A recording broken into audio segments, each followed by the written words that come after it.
Dans ce cours, nous allons voir les principes de la sculpture 3D. Pour ça, je vais employer ZBrush pour créer l'oiseau de Hims. Encore une fois, il ne s'agit pas là d'un tuto applicatif, mais bien d'une illustration de la méthodologie, des possibilités et des limites de la sculpture 3D.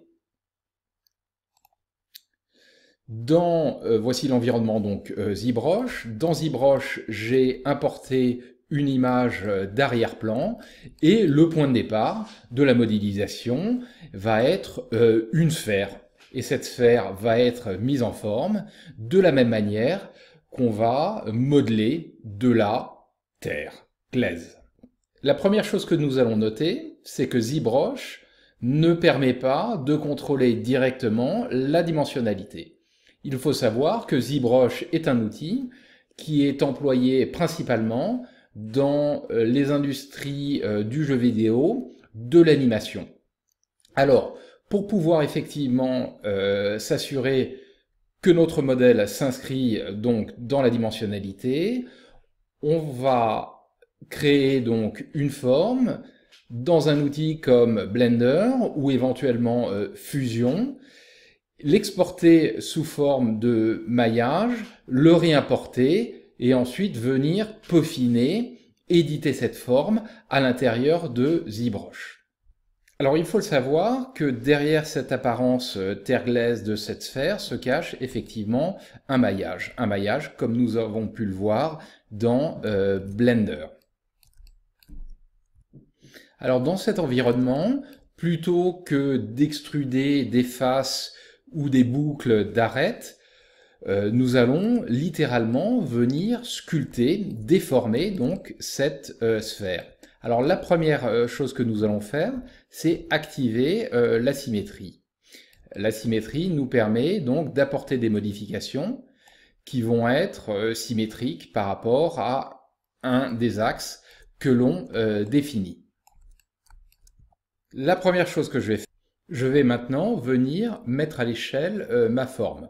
Pour ça, je vais utiliser un outil basique de mise en forme. Alors, je vais changer la transparence de ma glaise de façon à faciliter la mise en forme et la conformité donc au modèle d'arrière-plan. Je vais maintenant, à l'aide de la brosse déplacement, venir éditer ma forme, ma glaise, de façon à ce que celle-ci vienne se conformer à mon image d'arrière-plan. Alors à tout moment, je peux modifier la taille de ma brosse afin d'avoir un contrôle plus ou moins local sur ma glaise.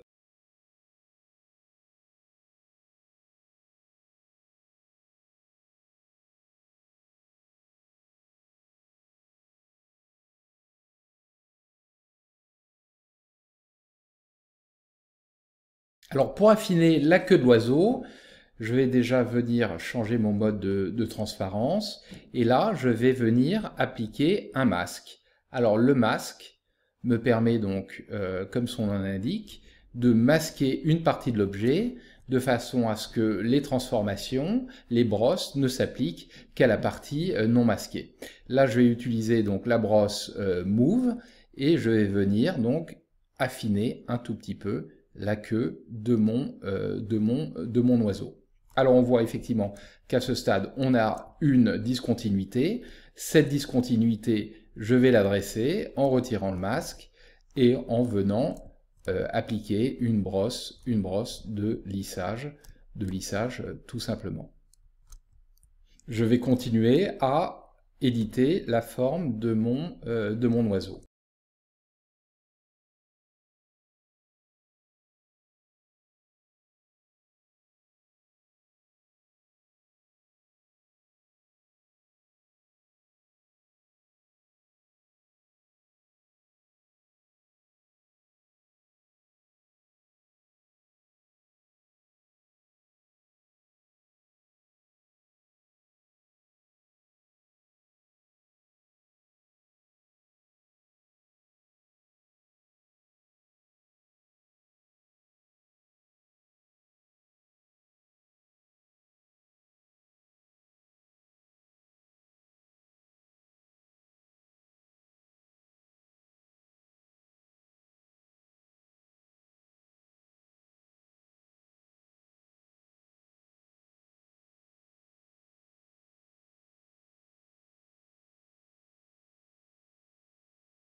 À ce stade, le modèle est presque terminé.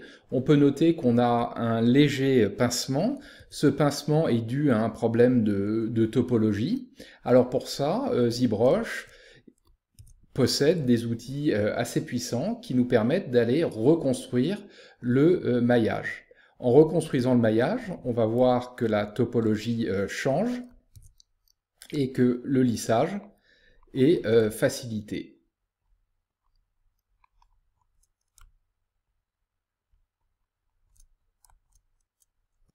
Pour terminer l'objet, j'y ai ajouté donc à l'oiseau ses pieds. En conclusion, nous avons vu que la sculpture 3D permet de créer à partir de primitives et à l'aide de brosses des formes de manière très intuitive. Pour pouvoir être employé dans le monde de l'objet, on devra apporter donc une considération particulière à la dimensionnalité, notamment en créant une primitive dans des outils tels que Fusion ou Blender, importer ces modèles dans ZBrush et venir ensuite détailler, peaufiner, modifier de manière organique, de manière très vivante l'objet dans cet outil. Merci.